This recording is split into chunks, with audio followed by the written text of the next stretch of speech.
Alright, this is how we're going to take your blood pressure. This is the cuff we'll use, and right here is over your brachial artery.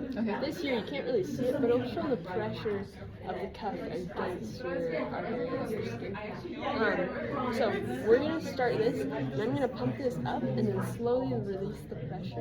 And when it gets to the point where your artery is pushing more pressure than your cuff, then it's going to let blood through, and I'm going to be able to hear that. Okay, through the stethoscope then. Okay. Stethoscope.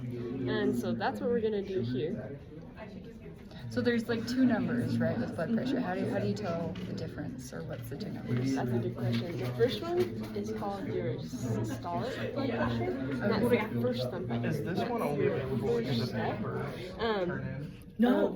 Okay. You can just submit and then after in that, question I'm going to hear a one. bunch of Can I touch your smaller computer? steps. Yeah. That's our second step. And our third step is another large tap. So here, all you're of at them are small that taps, and then that document. slowly fades But away. Okay. When like that Yeah. last tap that I hear, we call that I systolic just want to show pressure, you. because your artery is now free flow, letting blood in, and it's not Here's your blocked, worksheet. it's not changing And the then you're flow, just so it's you not take the making quiz. any more It's a noise. worksheet. It says, did you check the assignment off in class?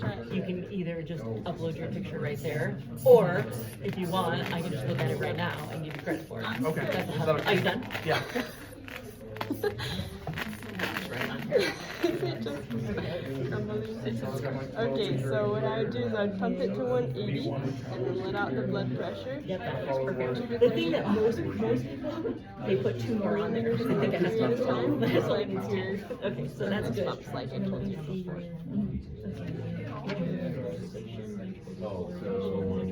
Alright, so your blood pressure is 130 over 83. And so that is actually a little high for blood pressure. Okay, what's the There's nothing. Normal would be below 120 and then 80 over 80. Okay. And so yours isn't like super high, but it is high. And that does put you at more risk for concerns of cardiovascular disease. So like stuff like stroke, heart attack, dementia, kidney failure, stuff like that. So not fun stuff. Okay, so how do I? There's actually this study. It's by a peer-reviewed report by the American Heart Association. Updating information actually last year. So they gave more updated information about that, and they said what to do. You need to have moderate physical activity, and you need to possibly change your diet to have more of that. Have you heard of the DASH diet? Now tell me, Yes. how is atrial fibrillation? Those two are good options for you to look at. If you're drinking alcohol, limit your alcohol, and then if you're still having problems, we have some medicine that we can give you to lower your blood pressure. And if I were to have the opposite, if I were to have low blood pressure, what could I do for that?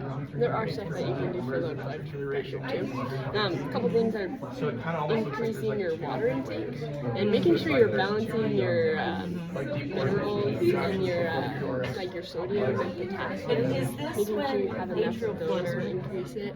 And then, of course, again, in extreme cases. So this is, and if I remember correctly, anything else? Any it's other questions because that you have? No, I think that makes sense. the ventricles are still contracted.